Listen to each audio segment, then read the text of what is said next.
I was one of the lucky ones. My plane made it through the triangle. The others? They disappeared without a trace, and we never even found their shadows. That's the line I tell myself whenever the nightmares return. I see the endless ice stretching below, the jagged teeth of mountains rising from the wilderness, and the gray sky pressing down like a tomb. Alaska isn't just cold, it's hungry.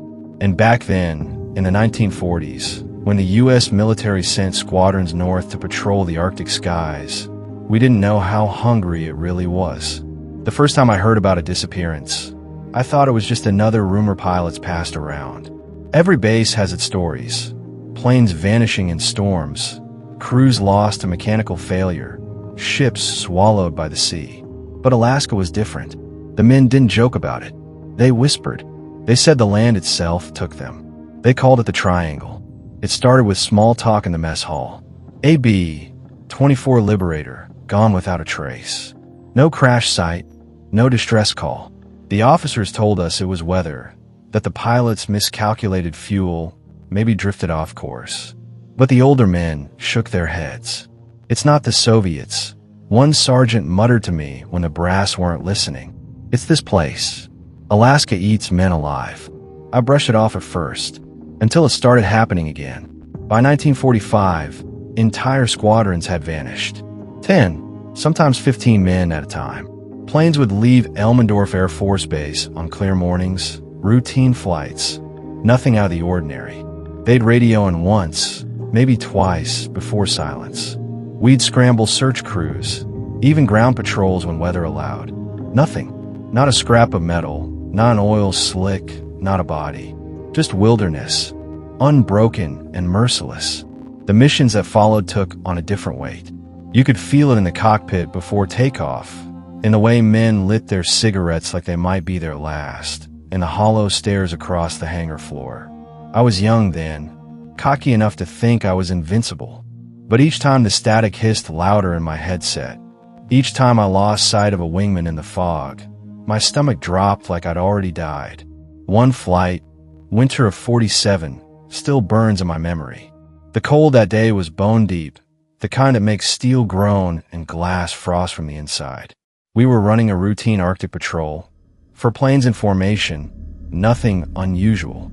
I remember looking down at the endless white tundra, unbroken, but for the scars of frozen rivers. My wingman, Lieutenant Harris, gave me a thumbs up from his cockpit just before we hit a bank of clouds. The moment we passed through, everything changed. Radio chatter cut to static. The air grew turbulent, though the skies above looked calm. I scanned the formation. 2 planes still visible, but Harris was gone. I called his name, over and over. No response. When we broke through to clear sky, he should have been there. But there was nothing. No smoke trail. No wreckage below. Just silence and snow. When we landed, command told us it was a navigation error, that Harris probably flew off course, maybe went down in the mountains. They grounded us for 2 days while search crews went out. I volunteered for every mission, even when they told me to rest. We scoured every ridge, every frozen valley. Not a single piece of him. It was like he'd been erased from the world. That was the day I stopped thinking the Triangle was just a story. The disappearances didn't stop. Through the 50s and into the Cold War, Alaska became a graveyard without graves. By then, the Soviets were testing the edges of our airspace, and paranoia ran high. Command always wanted to blame the enemy.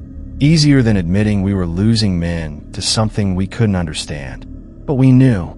Every pilot who flew over the Alaskan wilderness carried that weight. The sky itself might take you. I survived because of luck, or maybe because the Triangle didn't want me yet. But the memories still gnaw at me.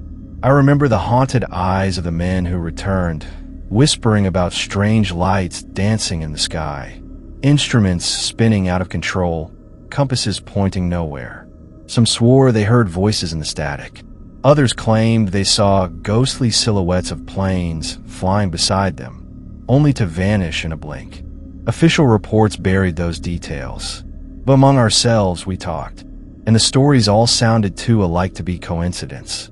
I can still hear Harris's voice in my head, that easy drawl he carried everywhere. I hear it when the wind cuts across the hangar at night, when the radios crackle to life for no reason. He's gone, but part of me believes he's still out there, trapped somewhere in the triangle, in a place none of US can reach. That's why I tell myself I'm one of the lucky ones. Not because I survived, but because I came back knowing the truth. Alaska doesn't just claim lives. It erases them. And if you've never flown those skies, you'll never understand how it feels to vanish while still alive. The triangle doesn't just haunt the sky. It follows you back to the ground, crawling into your dreams, gnawing at the edges of your sanity. I didn't notice it at first.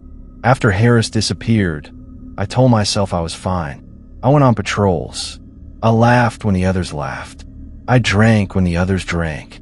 But the nights, those were different. The first dream came a week later. I was back in the cockpit, snow stretching endless beneath me, cloud banks swallowing everything above.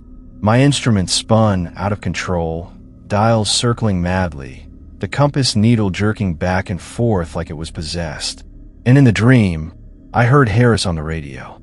His voice wasn't frantic, it was calm. Too calm. "Still flying, buddy," he said. "Still flying with the others." I woke drenched in sweat, the static still echoing in my ears. That morning, over breakfast, I asked a fellow pilot, Davis, if he ever had nightmares about lost wingmen. He froze mid-bite, fork halfway at his mouth. Then he set it down and leaned close. "Don't tell command," he whispered.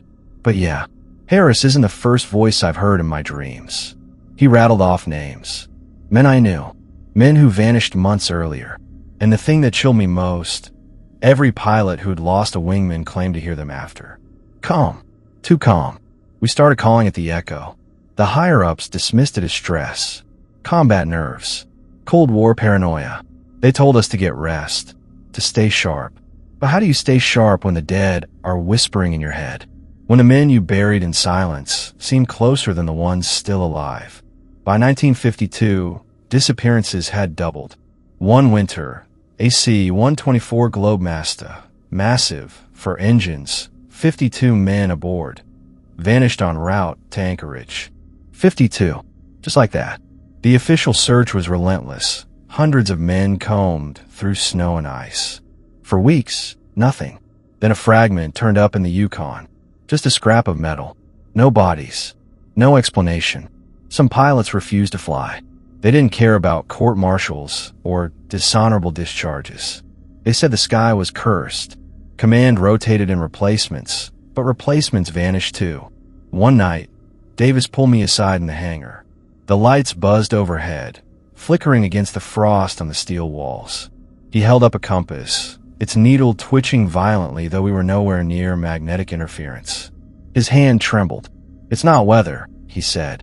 "It's not Soviets. The triangle pulls at us, like we're flies caught in a web." I want to laugh. I wanted to tell him he was losing his mind. But then he showed me the logbook. Coordinates, altitudes, radio logs, dozens of flights, all showing the same anomaly. Right before the disappearances, instruments went haywire. Compass readings flipped. Radios jammed with static. Altimeters dropped without warning. And every last one of those flights vanished inside the same patch of wilderness. A stretch of frozen mountains where no man could survive more than a night. I stared at that logbook until my stomach churned, because in my own notes, buried in scribbles and routine checks, I saw the same numbers, same region, same signs. I had flown into it, and somehow I'd come out. That realization hit me like a gut punch. Maybe I wasn't lucky. Maybe I was marked. The next mission sealed it. It was late 1953, middle of winter, when we were ordered on a routine supply run to a remote outpost near Nome. The sky was deceptively clear. You learn in Alaska that clear skies are liars. I flew with Davis, both of us edgy from the start.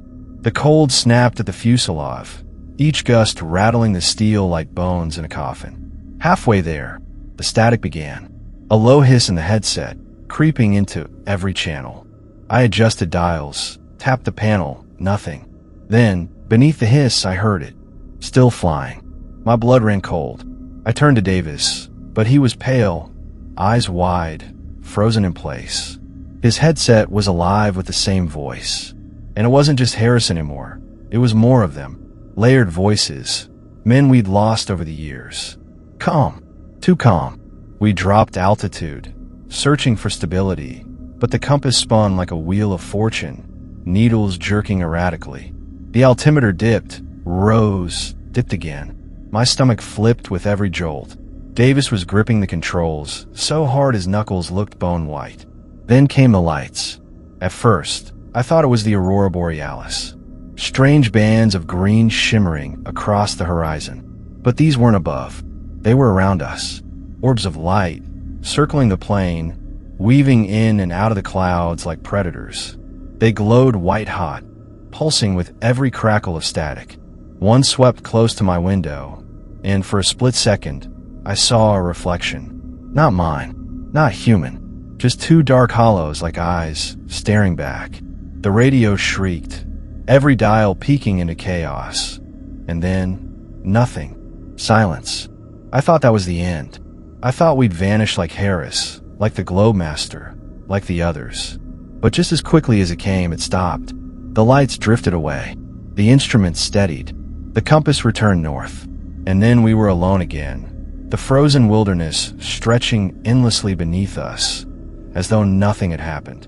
We made it to Nome, barely speaking a word the entire way. That night, in the barracks, Davis refused to eat. He sat staring at the wall, whispering to himself. They wanted us. They wanted us. But they let us go. He didn't fly again after that. Command wrote it off as battle fatigue, sent him south for a medical evaluation. I never saw him again. But me? They kept me in the skies. I was still one of the lucky ones. Only now, I wasn't sure if the triangle was sparing me, or waiting for me. The day they called me into the briefing room, I knew the triangle wasn't done with me. It was just changing tactics. The room was windowless, humming with the low buzz of fluorescent lights. A map of Alaska stretched across the wall. Mountains inked like scars, rivers like veins. 3 officers waited. Colonel Hargreaves, a stone-faced intelligence man I'd only seen in corridors. Major Ellison from operations, and a quiet civilian in a dark coat whose name no one ever used. On the table lay a folder stamped classified in red, and a compass, its needle twitching even though there was nothing metallic near it. "Sit," Hargreaves said, not unkindly, but not like a request either. He slid the folder to me. Inside, black and white photos, aerial shots of ravines and ice fields, dotted with grease pencil excess. The dates spanned years, 1948, 1951, 1953. Lost flights, handwritten notes in the margins, no debris, snow undisturbed, radio failure prior to disappearance.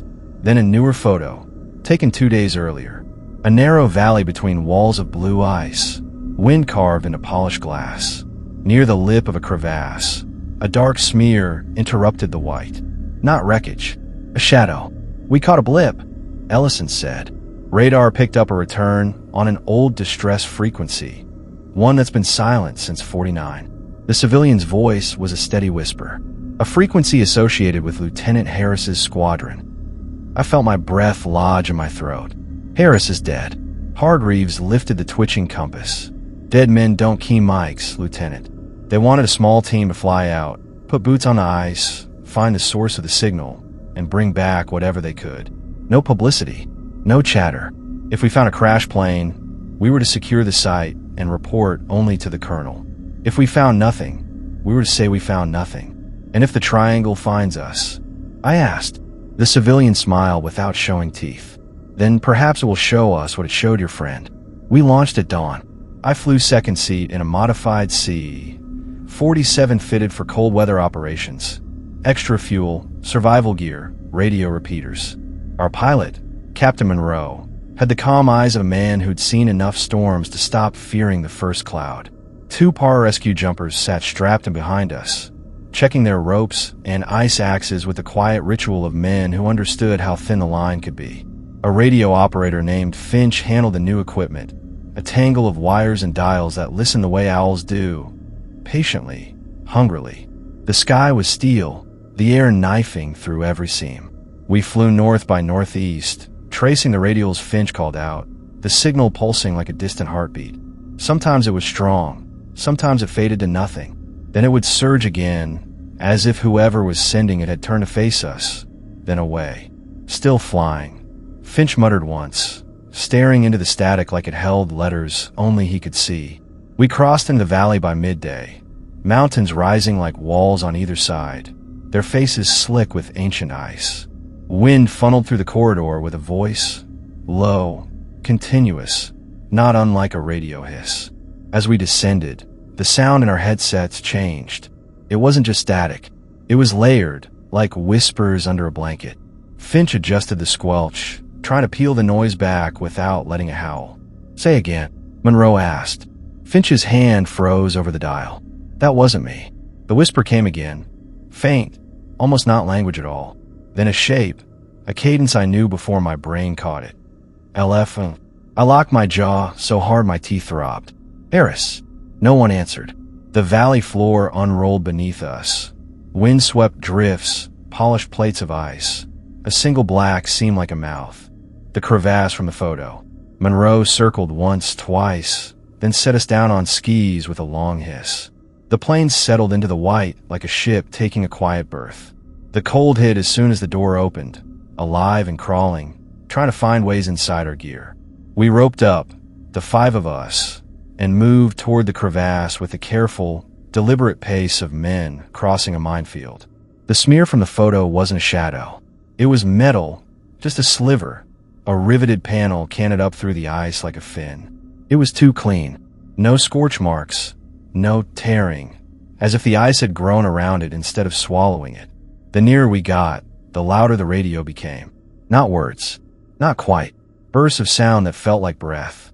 Finch crouched by the lip, pulled a directional antenna from his pack, and traced it along the crack. The needle on his signal meter pinned right. Sources below us, he said. The wind snatched his voice and threw it against the cliffs. Monroe frowned. Old distress beacons don't run for 6 years, let alone 14. Unless they were never on the surface, Finch said quietly. We anchored lines and lowered one of the jumpers, Ramos, into the blue. The crevasse swallowed him quickly, the rope hissing over our gloves. 5 meters. 10. 20. His headlamp became a coin of light in a throat of glass. Do you see anything? Monroe called. Static popped in our headsets. Then Ramos. Cavern at 30 meters. Ice tunnel widens. I'm whole. His breath crackled loud. Metal scraped metal. A moment of dead air. Ramos. Monroe snapped. I'm here, came the reply, small and steady. Sir, you need to see this. We lowered the second jumper. Chun, then clipped in to descend ourselves. The cold amplified everything. The squeak of rope through a carabiner, the tiny crack of shifting ice, the thud of my own heart. The crevasse opened into a chamber where the ice turned from blue to black, layers upon layers of winters pressed into stone. Light from our headlamps found a shape embedded in the wall opposite, the fuselage of a plane. It wasn't AC-47. It wasn't anything I recognized. The skin was smooth, unbroken by markings, a dull iron gray without a serial, without a flag. The ice had held it like a hand holds a marble, perfect and complete. A port stared at us, a small round window, clouded from the inside. Finch reached the bulk with reverence, placed his gloved palm on the frozen metal, and pressed his ear to the ice. The radio on his chest clicked, then bled a sound I will never forget. A man's breathing, even and unhurried. The breathing of someone not afraid, still flying.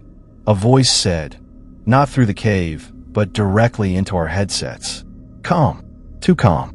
I stepped closer to the window, wiped a circle with my glove. The frost cleared. Something moved inside. Not fast, not sudden. A shadow drifting across the other side of the glass, as if someone had turned their head.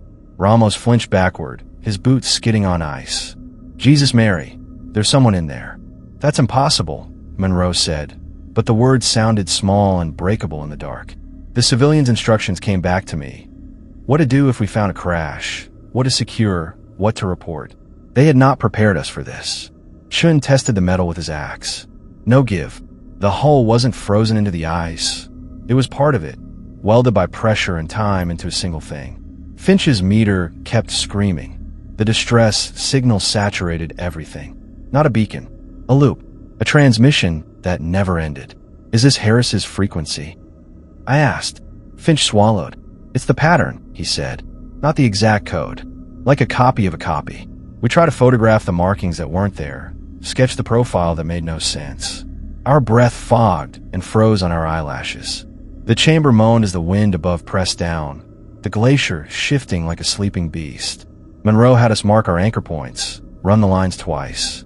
We didn't argue. 5 minutes, he said.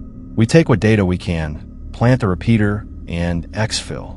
That was when the light in the port blinked. It wasn't a lamp. It was a reflection of our headlamps hitting something angled, just so. The shadow paused, then moved away. My skin prickled under 4 layers of wool. The radio breathed again, still flying. The voice repeated, perfectly clear now. And then, another voice, overlaid like 2 tracks spooled together. A name, my name, spoken in Harris's easy drawl. Monroe grabbed my arm. We're leaving. Now. We ascended fast, too fast, axes biting ice, boots scraping. The rope creaked with the urgency in our hands. At the lip, the wind hammered us flat. Snow ragged our faces, tearing at the corners of our masks. The sky had gone from steel to iron, heavier, lower, like the lid of a pot. The sea, 47, stood 50 yards away, half invisible behind a white curtain. We ran for it, dragging the lines, packs banging our ribs. The radio sputtered, then screamed, 1,000 needles of sound. Finch ripped his headset off, and still we heard it, because the valley itself seemed to be saying it now, the wind carrying the words between its teeth. Still flying, still flying, still. We slammed the door, sealed the hatch, and Monroe shoved the throttles forward. The engines clawed. Snow rose in sheets, a world erased and redrawn in the space of a breath. We lifted blind, trusting instruments we no longer trusted, climbing by feel and the memory of gravity. At 2,000 feet, the radio cut to silence. The valley fell away, a white lung breathing us out. The compass steadied. The altimeter agreed with the sky again. Finch sat with his hands open on his knees, as if he'd let go of something he would never pick up again. No one spoke until the mountains were behind us, and the sea flashed black through gaps in the clouds. Then Monroe said what we all knew, his voice hoarse. If anyone asks, we found nothing. Back at the base, Hargreaves listened without blinking while the civilian filled out forms we weren't allowed to see. They confiscated our film, our notes, even Finch's meter. The colonel ended the briefing with a sentence that felt like a door closing. This never happened. But that night, alone in my rack, I heard the radio come alive with a soft click the way it does when someone presses the talk key. No static, no hiss, just a breath, steady and calm. Still flying, Harris said. See you soon. I lay awake till morning, staring at the rivets overhead, certain of one thing. The triangle hadn't spared me. It had invited me back. The orders arrived before the frost had finished thawing from our jackets. Debrief, deny, and stand by for reassignment. We were ghosts walking in daylight, and everyone on base could tell. The civilian vanished the same hour we landed, as if he'd been flown in on the wind and carried away by it. Hargreaves kept us close. No rotations, no passes, no bar chatter. He split the team apart like we were bad luck that might multiply if kept together.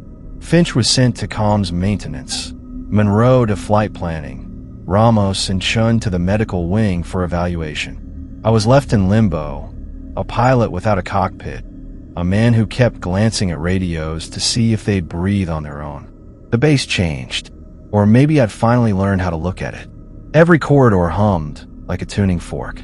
Every compass on a desk twitched when you weren't watching. Men woke with frost on their blankets that none of us could explain. I found snow tracked across Hangar B one morning, a thin white line that began in the middle of the floor and ended at a maintenance ladder pointing up to nowhere. The MPs shrugged. The janitors mopped. The line was gone by noon, but the cold it left behind stayed until evening. That night, I heard Harris again. No headset, no radio, just his voice, as simple as if he'd leaned over my bunk and spoken into my ear. Still flying. And then, The part he hadn't said before. We're not lost. I bolted upright, heart hammering the way it does when you've dreamed of falling and wake before you hit the ground. The barracks were quiet. Frost crept along the window like handwriting. I found Finch in the comms room at 0300, hunched over a bank of receivers he wasn't authorized to touch, the glow of dials turning his face into a mask. The room smelled like ozone and something metallic, like a coin held too long on the tongue. "You hear him too," I said. He didn't jump. He didn't look surprised to see me. He just nodded and turned a dial a fraction of an inch. "Not just him," Finch whispered. The speaker whispered in reply. Not words. Not yet. More like breath shaped into the possibility of language. The needles on the meters swung and held. Finch tapped a pad of paper. Columns of numbers. Timestamps. "They're not random," he said. "They come on a pattern. Same intervals every night, with slight drift. As if whatever's sending them isn't tracking our time." I stared at the pencil-scored columns. Each interval was almost, but not quite, identical. The drift was consistent. Not error. Orbit. "You think it moves," I said. Finch's smile was small and terrified. "I think it circles us." We were still leaning over the paper when Hargreaves walked in with 2 MPs. He didn't bark. He didn't need to. He set a hand on the receiver, turned it off, and the room felt like lungs that had finally emptied. "You two don't sleep enough," he said. "Walk with me." We followed him out into a sky that was beginning to hint at morning. The runway lamps burned holes in the dark. Somewhere far out over the ice, the wind made the low, steady sound of a radio left just below hearing. "Whatever you found," Hargreaves said, "it's going to be handled at a level over your pay grades and mine. You'll both be transferred. Somewhere warm, if I can manage it. You'll both keep your mouths shut, because I won't be able to save you twice." He stopped by the edge of the tarmac and looked toward the mountains. For the first time since I'd known him, the colonel sounded like a man confessing at a chapel with no priest. "In 48, I flew search for a squadron that blinked off the map," he said. "We found a wingtip 3 months later lodged in a glacier 30 miles upwind of where the wreckage should have been. I told myself it tumbled. I told myself a lot of things." He paused. "I still hear them sometimes. Not voices. A sense I'm being counted." He left us there with the dawn and our own pulse for company. By noon, the orders came down hard enough to crack teeth. Finch to ADAC station, me to Fairchild, then Travis south, then lower, the promise of heat like a rumor. A supply flight was scheduled in 6 hours, moving equipment and 2 personnel. We were told to pack light. In the mess, Monroe slid into the seat across from me without asking. He set down a tin mug, didn't drink. "They sent you home," he said. "Ramos too. No reasons. No papers." "Good," I said, though it didn't feel good. "They sent them home with escorts," he said, and held my gaze. "That's the kind of good that isn't. We ate by habit more than hunger." The clock's second hand dragged like it was crossing mud. At 1700, the runway shimmered with a fine skin of blowing crystals. At 1715, the wind turned, and the tower radios began picking up something they chalked to aurora interference. At 1720, my transfer flight was scrubbed for weather deterioration. Sky looked like slate. No storm. No snow. Just a pressure you could taste. At 1730, the tower received an emergency burst on a distress band, so old the tech had to dig for the right plug to make the panel talk. The call was 3 words and a number. Still flying. 4. The number hung in the room like a hook. 4. Harris had been my number 4 when he vanished in the clouds. The tower wanted to log it and move on. Hargreaves wanted to ignore it. The weather wanted to pretend it wasn't weather. But the part of the base that belonged not to the military but to the men, the scuttlebutt, the superstition, the simple arithmetic of grief, demanded an answer. By 1800, Monroe and I were in a hangar with a skeleton crew, warming the engines of a beat-up C-54 that should have been sleeping. Finch walked in with a headset around his neck that no one had issued him. No one told him to leave. "This isn't a rescue," Monroe said, more to the plane than to us. "This is a message run. We're flying out, we're flying back. We leave a repeater tuned to the old code. We don't land." I nodded. The words felt like a superstition. Say them, and the weather won't notice you. We lifted into a twilight that wouldn't choose between day and night. The world below was a sheet of hammered steel. Above us, the sky was clean, indifferent. Finch watched his meters like a doctor watches a pulse that could flicker and stop at any moment. Somewhere between the second and third waypoint, the needles leaned hard and didn't come back. Bearing 3-5, Finch said, gaining.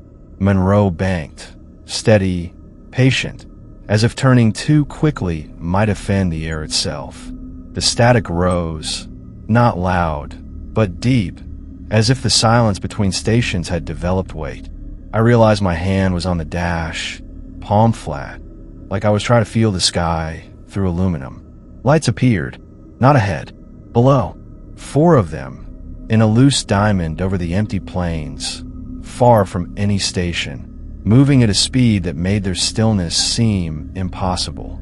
I wanted to call them stars until they edged sideways against the wind. Traffic? Monroe asked, though he knew. There were no other flight plans filed. Finch's hands trembled as he adjusted the squelch. The speakers cleared like a window, wiped with a sleeve. A voice came through, calm, even, the tone of a man reading numbers off a checklist he'd memorized years ago. Fort Vector, holding altitude, still flying. His next word was my name. Not shouted, not desperate, friendly. The way Harris said it when we were swapping cigarettes before a dawn patrol. I leaned toward the glass, searching for the shape those lights belonged to. The wind rushed. The engine note deepened. And in the space between one heartbeat and the next, the 4 lights tilted as one, as if nodding to us, and slid away into the dark. Not accelerating, not climbing, just receding into a distance that shouldn't have been there. We followed until the compass began to lose its mind. The needle spun. The altimeter disagreed with the horizon. The artificial horizon hummed to itself and leaned right while the plane flew straight. Monroe eased off. He didn't say why. He didn't have to. We'd learned the triangle's first rule. You never chase it. You let it decide whether you can return. We circled once and dropped the repeater, a metal heart we hoped would beat where ours shouldn't. Finch listened until the wind made listening a choice between moving forward and falling apart. He took the headset off and set it on his lap like a folded flag. On the way back, we flew in a silence that wasn't. The airplane made its normal airplane sounds. The air made its normal air sounds. But beneath it all was a cadence, a counting. 1, 2, 3, 4. 1, 2, 3, 4. The rhythm you use when you keep formation in cloud. Base lights looked like land after a long sea. We touched down with a hiss and a jolt. The tower cleared us to taxi. Hargreaves was waiting, a shadow cut out of runway glare. Well, he asked. We left a repeater, Monroe said. And nothing, he lied. Hargreaves studied our faces. The wind snapped a flag brittle on its pole. Somewhere a chain clanked against a stanchion and kept clanking, as if the wind had found a metronome and liked the sound. Your transfers stand, he said, but his voice scraped. Wheels up tomorrow. We should have slept. We didn't. The barracks was crowded with the kinds of dreams men don't talk about. I lay with my eyes open, staring at the rivets again, listening to the building breathe. At 0300, the base siren made a single, strangled bleat and died. The generator coughed once and steadied.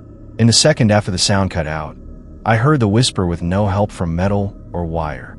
See you soon. At dawn, they brought me to the flight line with my orders in a sealed envelope and a crate of gear marked with a base I'd never wanted to see. Monroe shook my hand like he meant it and didn't let go for half a breath longer than the handshake required. You'll be back, he said. It wasn't a promise. It wasn't a threat. It felt like a weather report. Finch walked up with a small object, wrapped in cloth. He pressed it into my palm. A compass. Old, scuffed, the glass spidered at the edge. The needle lay dead center, pointing nowhere. Doesn't move anymore, he said, but sometimes it hums. I tucked it into my pocket and climbed the steps to the waiting plane. The propellers wound up. The ground crew threw their gloved hands to their ears. The world tilted. As we lifted, the envelope felt heavier in my jacket. I didn't open it. I didn't need to. Orders are the same in any language. Go where you're told. Don't ask why. We broke the cloud deck at 2,000 feet. Sun glared off a sea of white, like a promise no one could keep. I looked down at the snowfields and saw, just for a heartbeat, just long enough to be certain, 4 lights moving in a slow, patient diamond, keeping a distance I could measure with my pulse. They tilted. They slid away. And the radio, still cradled in its bracket, though no one had touched the switch, came alive with a single breath. Still flying. I closed my eyes and pictured the crevasse, the iron-gray hull welded into the glacier like a memory that refused to thaw, the round window, and the shape that turned when we turned. I thought of the numbers Finch had written, the drift not as error, but as orbit. If you circle a thing long enough, you become a part of it, or it becomes a part of you. When I opened my eyes, the sky looked clean again. It always does just before it takes something. And I knew, because Harris had told me, and because the triangle had a patience we could not match, that it hadn't finished counting. Not yet. The last time I flew over Alaska, I swore I felt the sky looking back at me. Transfers are meant to be endings, cut ties, new stations, new skies. I thought leaving Elmendorf would free me, that once I was south, the whispers would stay locked in the ice, trapped with the wrecks we never found. But the Alaska Triangle doesn't need borders. It follows you in silence, settling into your bones like frostbite that never heals. Fairchild gave me routine flights, cargo runs, nothing dangerous. The men laughed, the officers barked, the world spun like it should. But at night, in the hum of the barracks or the drone of engines, I kept hearing it. Sometimes faint, sometimes clear, still flying. Always calm, always close. I didn't speak of it. Not to Finch, not to Monroe, not to anyone. Because by then I understood something. It wasn't about place. It was about people. The triangle marked you, and once it did, distance meant nothing. 2 years later, I was assigned to a training exercise back north. Not Alaska, but close. Yukon airspace, icy corridors that echoed with the same chill. I didn't want to go. I didn't argue. Orders were orders. We flew in formation, 6 planes in staggered diamond, carrying rookies eager to prove they could keep time. The sky was clean, cold, endless. I kept my eyes on the instruments, every dial a reminder of what could go wrong. And then, without warning, the needle on my compass spun 1 full circle and stopped dead south. The radio filled with static. Signal interference, the squad leader said, his voice steady. But I heard it behind him, under him, threaded through the hiss like veins in ice. Still flying. I froze. My lungs wouldn't work. The rookies kept bantering, calling bearings, shouting coordinates. They didn't hear it. Only I did. And then I realized why. Because it wasn't broadcasting to the squad. It was broadcasting to me. The sky shifted. Ahead, through the cloud veil, for lights burned steady in a diamond. The same formation Harris once held. I blinked, hoping they were stars. They weren't. They moved when we moved, pacing us like wolves beside a sled. One rookie pilot laughed nervously. "Got some traffic out here, sir." But before command could answer, his voice cracked in panic. "Wait, where'd they?" And he was gone. His plane blinked off radar. No mayday. No distress call. Just silence where a heartbeat ago he'd been. The squad broke formation, panic slicing through discipline. Shouts filled the channel, overlapping, desperate. I held my course, my fingers white on the yoke. I'd seen this before. Panic made it worse. The lights slid closer. I saw their glow on my canopy glass, soft and unnatural, bending in ways no sun or star ever could. I thought of the fuselage in the ice, welded into the glacier like a fossil that never belonged to Earth. I thought of the window and the shadow drifting inside. And then I saw him. Not beside me, not above me, in me. Harris, his drawl easy, his grin lopsided, as if we were back in the mess hall swapping smokes. Only his eyes were wrong. Too calm, too steady. Eyes that belonged to someone who had stopped fearing death because he no longer recognized it. "You're late," he said. Not through the radio, not through the air, straight into the space between my thoughts. The plane shuddered. My altimeter disagreed with itself. The compass needle jerked north, south, east, west in frantic succession. Static screamed, then hushed, then screamed again. I closed my eyes and whispered, "Not yet." I don't know if I meant it as a prayer or an order, but the lights drifted back.